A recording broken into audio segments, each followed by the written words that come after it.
नमस्कार मित्रों, इस वक्त आप देख रहे हैं आज़ाद वीआईपी न्यूज़। मेरे साथ मौजूद हैं ये हैं प्रेमी जोड़ा। फिलहाल ये दोनों शादी कर चुके हैं। ये जौनपुर के मीरगंज थाना क्षेत्र के मोहल्लापुर के रहने वाले हैं। अब इनसे जानने का प्रयास करता हूँ। ये एसपी साहब के यहाँ एप्लीकेशन दिए हैं, इनका कोर्ट में भी मामला चल रहा है। उसके बाद सीओ साहब जो मछली शहर के अतर सिंह हैं, उनके यहाँ भी एप्लीकेशन दिए हैं। ये जो युवती है, इसके परिवार वाले इनको जान से मारने की धमकी दे रहे हैं और दर दर भटक रहे हैं। अभी तक कोई कार्रवाई नहीं हुई। ये लोग जब एप्लीकेशन एसपी साहब के यहाँ दिए, इसके बाद अतर जो सीओ साहब हैं अतर सिंह, उनके यहाँ दिए। उसके बाद थाना प्रभारी सूचना मिली, थाना प्रभारी मौके पर गए। ये पीड़ित परिवार के ही धमकी दे रहे थे। अब जिस तरीके से उच्च अधिकारी काम करते हैं अपनी ईमानदारी से, बेबाकी से, उनकी प्रशंसा होती है, लेकिन ऐसे कुछ थानेदार हैं जिनके वजह से उच्च अधिकारियों का नाम खराब हो जाता है। अब इनसे जानने का प्रयास करते हैं क्या है पूरा मामला, क्यों दर दर भटक रहे हैं। फिलहाल ये 2015 में मुंबई में कोर्ट से शादी भी कर चुके हैं, कोर्ट मैरिज किए हैं। इनका एक बच्चा है, इसका नाम अयांश है और ये इसके पिताजी हैं और इनकी पत्नी है। क्या नाम है आपका? सुनील चौहान। सुनील चौहान जी, क्या मामला है जो आप अधिकारी के यहाँ दर दर भटक रहे हैं एप्लीकेशन लेकर? मुझे घर पे नहीं रहने दिया जा रहा है, हमारे अस्थायी निवास पे। मैं अपने घर पे रहना चाहता हूँ। माननीय उच्च न्यायालय में मैंने रीट पटिशन डाला हुआ हूँ, जहाँ माननीय उच्च न्यायालय ने हमें आदेश दिया है कि नहीं, आप अपने घर पे रहें और रहन सहन में कोई दिक्कत होता है तो थाना अध्यक्ष आपका सुरक्षा मुहैया कराएं। लेकिन हमें कोई सुरक्षा मुहैया नहीं हो पा रहा है। हम सीओ साहब के यहाँ गए थे, एसपी साहब के यहाँ गए तो एसपी साहब और सीओ साहब थाना अध्यक्ष को किए हैं, आदेश दिए हैं कि आप इन लोग को सुरक्षा करिए। लेकिन हमारे थाना प्रभारी घर पे जाने के बाद हमारे परिवार लोग को धमका चमका रहे हैं कि अपने लड़के से, अपने जीवन से, अपने प्रॉपर्टी से बेदखल कर दीजिए, उसको यहाँ पे मत बुलाइए। गांव के सभी लोग आपका विरोध कर रहे हैं तो नहीं बुलाइए, यहाँ मत बुलाइए, और नहीं तो हम आपका नहीं मानोगे तो आपका हम घर और ये सब जो संपत्ति है सब बुलडोजर लगवा के गिरवा देंगे।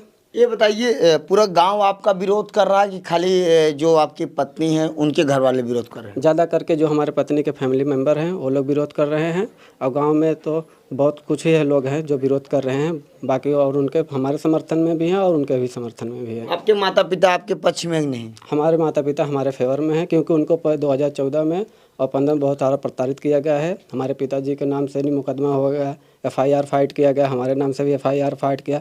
हमारे पिताजी के नाम से चार्जशीट आई और हमारे नाम से फिर हमने जब क्रिमिनल रेट पटिशन 2014 में दायर किया तो माननीय उच्च न्यायालय ने उसको आदेश दिया गया आईओ की विवेचना कीजिए। विवेचना में हमारे नाम से फाइनल रिपोर्ट आ गई है और अब हमने फिर से गया हूँ, रीट पटिशन डाला हूँ, जिसमें उच्च न्यायालय ने आदेश दिया कि इनके रहन सहन में कोई दिक्कत नहीं होना चाहिए। अभी हाई कोर्ट में मामला हमारा पेंडिंग है।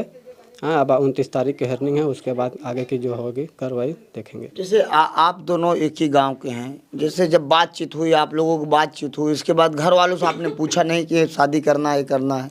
जब हमारे से ये हमको बोलने लगे कि हमें आपसे मैरिज करना है तो हमने इनको बोला कि आप अपने फैमिली मेम्बर से बात करिए, आपके फैमिली मेम्बर एक्सेप्ट करते हैं तो हम मैरिज करने के लिए तैयार हैं। तो इन्होंने अपने फैमिली मेम्बर से बात किया। घर पे बात करने के बाद जब वहाँ गए तो ये लोग उस समय ज़्यादा सीरियस हो गए। सीरियस होने के बाद इनके घर में एक मैरिज था इनके चाची की लड़की का, वो मैरिज बीतने का इंतज़ार कर रहे थे। मैरिज बीतते ही उनको इलाहाबाद लेके गए।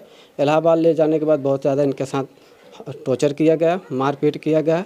अब इनके मुंह से हमें सुनने का कॉल करके हमें बता रही थी कि नहीं, कि हमारे घर वाले, हमारे पिताजी, भाई जी सब लोग बोल रहे हैं कि आपको हम जान से मार देंगे और उस लड़के को फंसा देंगे मुकदमा करके। अब इस स्थिति में हम सिचुएशन ऐसे फंस गए थे कि हम क्या करें। हम काफ़ी दिन बहुत डिप्रेशन में थे।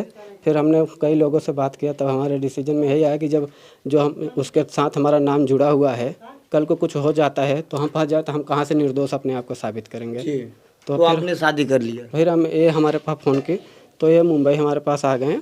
मैं भी आया, मतलब इलाहाबाद तक। वहाँ से फिर ये हमारे पास आए अपने घर से। इलाहाबाद रेलवे स्टेशन पे ही हम थे, तो वहाँ से आए तो ये हमारे साथ फिर मुंबई चले गए। फिर वहाँ जाने के बाद हमने फिर BMC से मैरिज रजिस्ट्रेशन कराया। फिर वापस आके ये सब जो FIR वगैरह था, फाइट था, उसको हमने रद्द कराया। जी। अच्छा, ये बताइए, जैसे जब आप लोगों की बातचीत हो रही थी, उसके बाद आपने अपने घर वालों से पूछा क्यों नहीं कि वो शादी करना है उनसे? हमने पूछा था पर वो लोग समझाए, लेकिन मारने पीटने लगे हम लोग को। मुझे तब इस सिचुएशन में हम क्या करते हैं। जैसे अचानक ही मारने पीटने लगे, समझाएंगे बाबू ऐसा मत करो ये सब कुछ? हाँ समझाए थे कि मेरे पिताजी बोले कि गांव में करोगी तो मतलब ये बात हो जाएगी, ऐसे हो जाएगा, इज्जत वो सब समझाए थे। फिर उसके बाद थोड़ा बहुत ही समझाए थे पर अच्छे तरीके से नहीं समझाए उन्होंने, कि अपने तरीके से नहीं समझाया कि हाँ तुम मेरी लड़की हो, तुम ऐसा कर लोगी तो इज्जत मेरा ख़राब हो जाएगा, ये सब नहीं किए। थोड़ा मतलब समझाने का तरीका भी कई होता है, बट उन्होंने टॉर्चर करना चालू कर दिया था मुझे। हाँ मारने पीटने, फिर उसके बाद इलाहाबाद लेके गए, दरवाज़ा बंद करके मारते थे, टीवी का वॉल्यूम कम ज़्यादा कर देते थे, मारने पीटते थे। इस सिचुएशन में हमको यही ठीक लगा। तो कहीं न कहीं आप कह रहे हैं कि हमारे पिताजी आपको समझा नहीं पाए, यही कारण है कि आप लोग मजबूर होकर शादी कर लिए। तो जिसके ये बताइए आपके कारण इनके पिताजी के ऊपर FIR दर्ज हो गई, इनके ऊपर दर्ज हो गई, कहीं आपको भी लगा कि अगर इनका साथ नहीं देंगे तो हो सकता है बहुत बड़ा इनको जेल हो सकती है, फांसी भी हो सकती है? हाँ वो तो हमें लगा, बट अब हम सोचे कि हम इनके साथ निकल गए तो पूरी ज़िंदगी साथ देंगे इनका। जी। हाँ तो अभी आप लोग रहते कहाँ थे? अभी हम लोग मुंबई में थे, अभी गांव में आए हैं, गांव घर पे रहना चाहते हैं, बट हमारे घर वाले धमकी दे रहे हैं कि तुम लोग यहाँ गांव में आओगे, मेरे पिताजी भाई धमकी दे रहे हैं तुम लोग गांव में आओगे तो तुमको जान से मार डालेंगे, पूरा परिवार साफ कर देंगे। और मेरे पिताजी बोल रहे थे कि मेरा तो उम्र हो गया है 60-70 साल, पूरे परिवार को साफ करके हम जेल में चले जाएंगे, हमको मंजूर है वो। कहीं न कहीं उनको भी एक गुस्सा आता होगा, इसी गांव में है मेरी बेटी है जो नाक कटा दी, वो भी क्रोध आता होगा, सामाजिक व्यक्ति होंगे।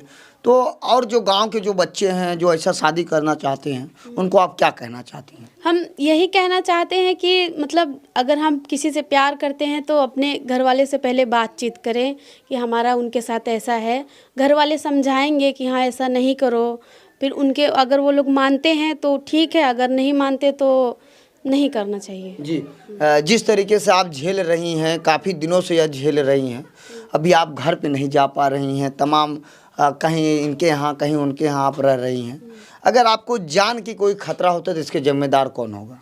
हमारे जान का खतरा हुआ तो हमारे भाई, हमारे पिताजी, प्रशासन, यही सब लोग जिम्मेदार हैं। क्योंकि आप हर जगह, आप जिस तरीके से मुझे आप फाइल दिखा रही थी कि हर जगह आपने एप्लीकेशन दिया, आप हाई कोर्ट में भी दिए हैं, इसके बाद माननीय महोदय SP साहब जो जौनपुर के हैं अजयपाल शर्मा जी, वहाँ भी आप दिए हैं, क्षेत्राधिकारी मछली शहर अतर सिंह CO के यहाँ दिए हैं, थाना अध्यक्ष को भी बताया गया, लेकिन आपको कहीं से कोई मदद अभी तक मिला नहीं? हमें कोई मदद नहीं मिला। हम लोग अभी 2 दिन पहले CO के यहाँ, CO साहब के इधर गए थे तो उन्होंने बोला था थाना पे फ़ोन करके कि इन लोग को मतलब घर पे जाइए, उन लोग को समझाइए क्यों नहीं रहने दे रहे, क्यों धमकी दे रहे हैं। तो वहाँ थाने मीरगंज थाने पर से गए थे SHO साहब, तो वहाँ हम लोग के मतलब इनके हमारे पति के परिवार वालों को ही धमकी दे रहे थे कि अपने बेटे को जायदाद से दखल कर दो, तुम्हारा लड़का ऐसा किया है तो उनको इसको क्यों यहाँ रहने दे रहे हो, अगर तुम लोग नहीं मानोगे, नहीं मानोगे हमारी बात तो तुम्हारा घर गिरवा देंगे, तुम लोग को ये कर देंगे। और हमारी सासू जी हैं, उनको अभद्र भाषा में गाली भी दिए थे, वो हम आप नहीं बता सकते, और गाली भी दिए थे। छोटे छोटे मतलब इनके भाई हैं उनको भी उल्टा पुल्टा बोल रहे थे, और यही सब बोल रहे थे कि पापा, मेरे पिता ससुर को बोल रहे थे कि तुम ऐसा उसको बेदखल कर दो, नहीं तुम्हारे खिलाफ हम रिपोर्ट बनाएंगे, फाइल बनाएंगे, ऐसा बहुत सारा गाली वगैरह दिए थे।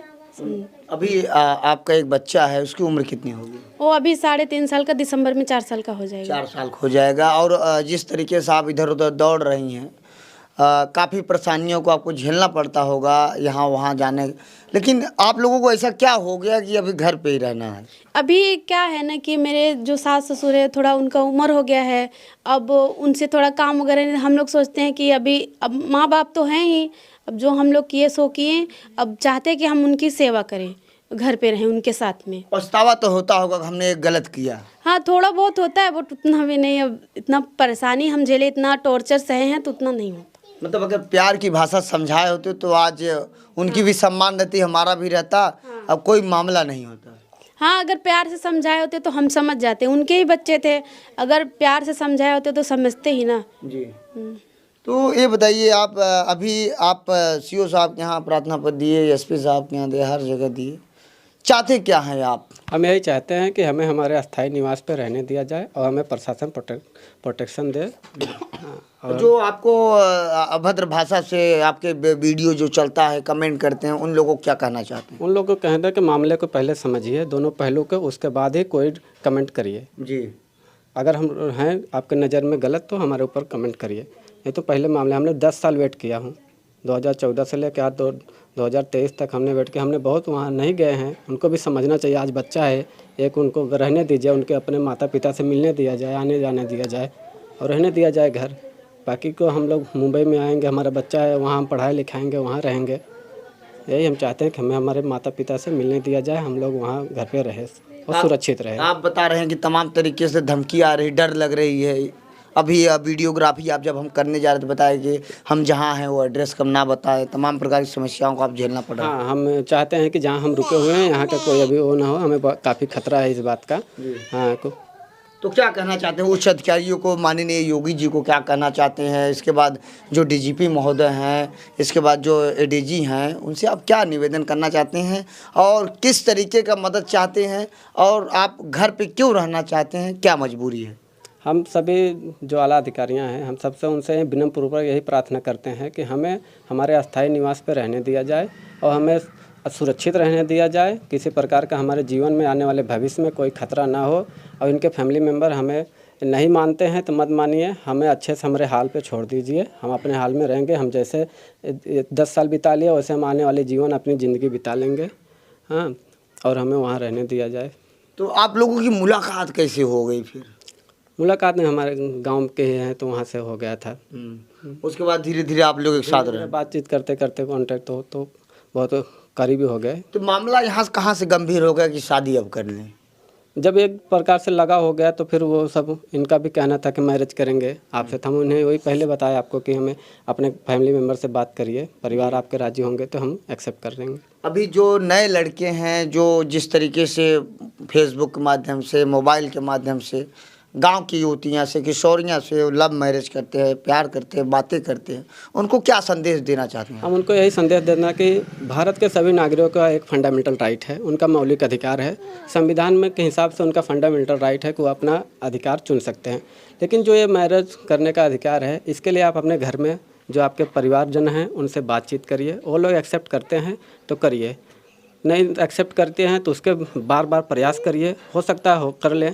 लेकिन अब ये कदम उठाने से पहले एक बार सोच ले, क्योंकि ये स्टोरी में ऐसा है कि न तो अगर बीच में आपको लड़का छोड़ देता है तो फिर आप कहाँ जाओगी, आप अकेली हो जाएगी, न्याय नहीं मिल पाएगा। हम तो हैं जो हम इनके समर्थन में हैं, सपोर्ट कर रहे हैं, अपने पति धर्म निभा रहे हैं।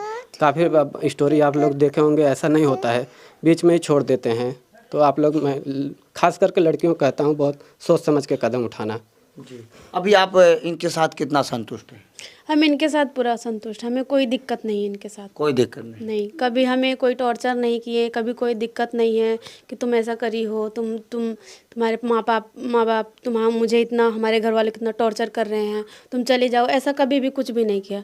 और लड़के रहते हैं, बोल देते हैं कि तुम्हारे वजह से हमारे घर पे इतना तकलीफ़ हुआ, टॉर्चर हुआ, हमारे पिताजी 6 महीना जेल में भी गए, तुम्हारे वजह से हमें ये हुआ, तुमको छोड़ देंगे, इधर चले जाओ, ऐसा तुमको भगा देंगे। इन्होंने कभी ऐसा नहीं किया। जी हाँ। तो आपके ऊपर मुकदमा भी 363, 366 दर्ज हुआ। तो उसके बाद मुंबई में शादी कब की है आप? मुंबई में हमने 2015 किया। उसके बाद शादी कर लिया।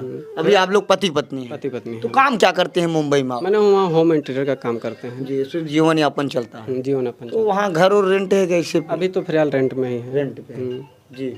तो ये मेरे साथ ये मौजूद थे, ये दोनों प्रेमी जोड़ा हैं, लेकिन अभी ये शादी कर चुके हैं, पति पत्नी हैं, इनका एक बच्चा है 4 साल का होने वाला है। ये हर जगह एप्लीकेशन दे चुके हैं, इनको अभी तक कोई मदद नहीं मिली। इनको ये डर लग रहा है कि मेरी हत्या भी हो सकती है।